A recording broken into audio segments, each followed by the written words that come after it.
Now, look, the Australian Tennis Championships are on. These players don't travel alone.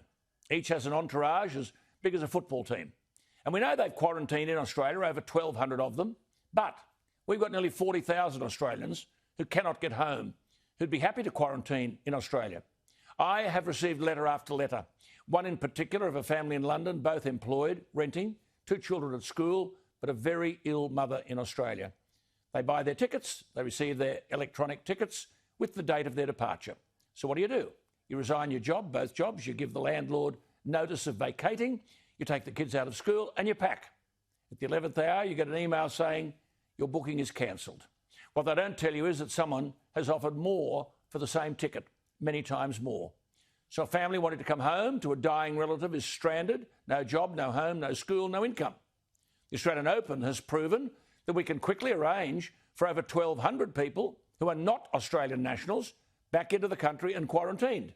Yet Scott Morrison, who's offloaded 99% of the COVID-19 quarantining and border control to the States, is somehow incapable of logistically organising the return of our fellow Australians. Does the Prime Minister's own definition of being an Australian citizen only extend to those who live within our borders, not to those outside them? There'll be a coterie of viewers out there who say, it's not our problem, they were told to come home last March. That is disturbingly unfair. Everyone's personal and financial situations overseas is different. Janet Albrechtsen writes powerfully today in the Australian newspaper about this very issue. She reveals that one Australian, she's had correspondents like me, has had to deal with 11 flight cancellations. She explains, and I quote, the airlines can cancel seats at the last minute and offer first class or business seats to those who can afford it. The system set up by the Prime Minister and state leaders encourages this predatory behaviour, unquote. And then there's the issue of the government's passenger flight capacity, which if you're rich, famous or a politician, you seem to be able to bypass. Why is the Prime Minister treating our fellow Australians like this? And why does he not stop the extortionist commercial behaviour of airlines in trying to make a quid and not guaranteeing Australians a way home? The second last word belongs to Janet Albrechtsen. Quote, amid the daily backslapping and self-congratulations from the Prime Minister and the Health Minister about their handling of COVID-19, are these men who have the power to make the system fairer willing to listen? Well, finally, why doesn't this so-called National Cabinet try to walk in the shoes of these people? They're always good at telling us to take notice of the science. There's an extensive body of authoritative science which will tell you that uncertainty, emotional trauma, unacceptable anxiety and personal distress lead to illnesses of all kinds. Think about it. 40,000 Australians treated as if they're not Australians. As with the vets, we're simply loading them up with crushing mental instability. I don't think this is something any government should be proud of. What do you think? Email me, alan@skynews.com.au and the text line 0414 000 848.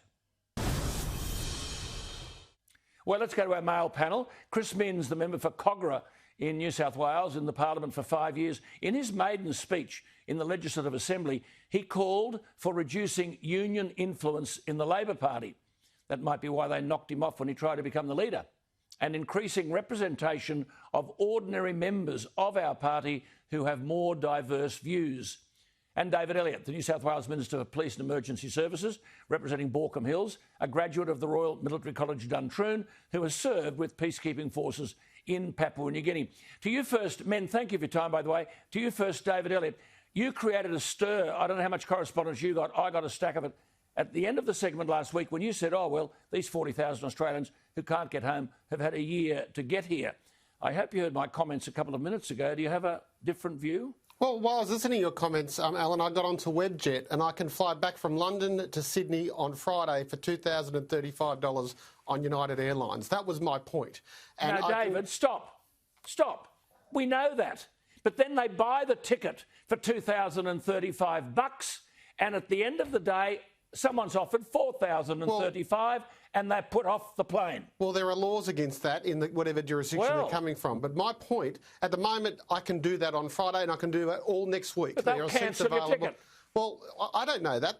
There's Well, you must have got you must have got letters. I've got a stack of them. No. My point is, Alan, that I've made representations on behalf of constituents. One constituent couldn't come home because the husband and wife had different last names, and the national carrier wouldn't allow them to stay in a hotel in that country. What, 40,000 of them? No. What I'm saying is that I certainly understand that people are having difficulty coming home. But when you also get representations from constituents saying, well, my travel insurance has run out, my backpacking adventure's now over, but I can't come home tomorrow, you say to yourself, well, listen, mate, for the last 3 months, you could have made an attempt. Listen, are you telling me that we can't do better than this? We can bring the tennis players in, and their entourages can come in, and they can quarantine here. Government we can't is perfect. bring No government is you're perfect. dead right about that. No government is perfect, but what I'm saying to you at the moment, United Airlines flying from London to Sydney, you can get a ticket for $2,000. Yeah, and then when they come to board the day before, they'll tell them the ticket's cancelled because they've sold the ticket to someone else.